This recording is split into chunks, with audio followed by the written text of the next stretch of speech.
Vivo X100 is very nice, iQOO 12 is also great, but we all just passed Christmas and New Year. You probably don't have much money in your pockets to buy such an expensive cell phone. So iQOO took some part of the X100 and turned it into the iQOO Neo 9 Pro here, which has the same flagship chip, the same main camera sensor, but is $140 cheaper. It's not destined to be a flagship killer, but it will be one of the best phones to buy in 2024.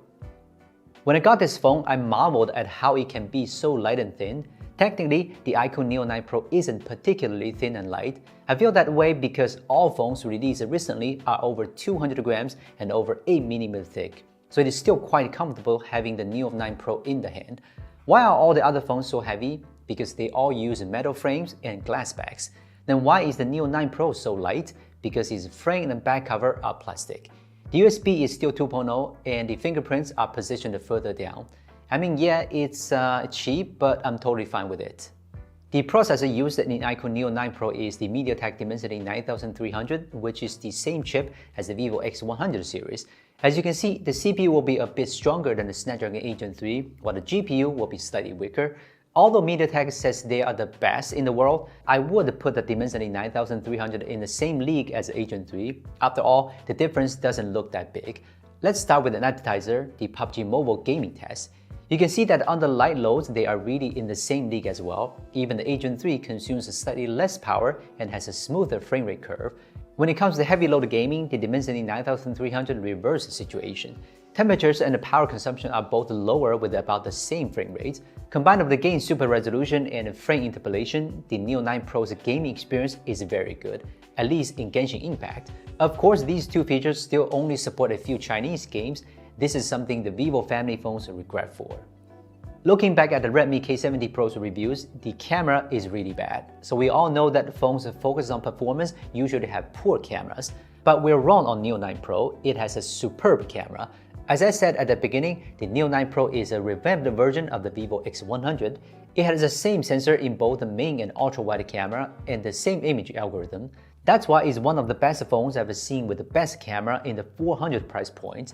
It does almost everything a flagship phone does, such as the ultra-wide camera supporting autofocus so it can take macro photos, and the main camera is good enough. Photos after zooming in twice are still very clear and sharp, and the white balance is very accurate. Even in night scenes, this main camera gives great picture quality. The ultra-wide camera is just as great, especially in night mode, which is in addition to boosting the dynamic range, it also makes the sky bluer. I also have to brag about Neo 9 Pro. Instead of choosing to put down a crap macro camera or a 2x telephoto with no IS, it pulled all the money into the ultra-wide camera. The better ultra-wide camera allows it to record up to 4K 60fps video and also the freedom to switch between cameras at 4K 30fps. I think it's a smart choice. One great camera is much better than two crap ones. Every phone brand should learn from iQOO. And then there's the thing about color. While you default to that very saturated color style, you can also choose a less saturated, higher contrast color style. Plus, the vignetting makes it no less than a photo from a co-branded phone like the Leica or Hasselblad. So if you give the Neo 9 Pro a telephoto camera, it's definitely a camera system at the flagship level.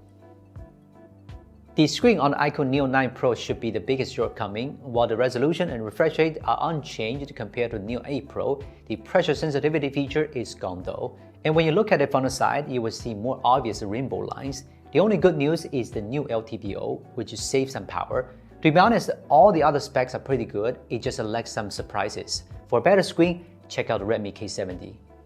The Neo 9 Pro charges at the same 120 watt as the K70 Pro, but why it takes 6 minutes more than the K70 in the full charge?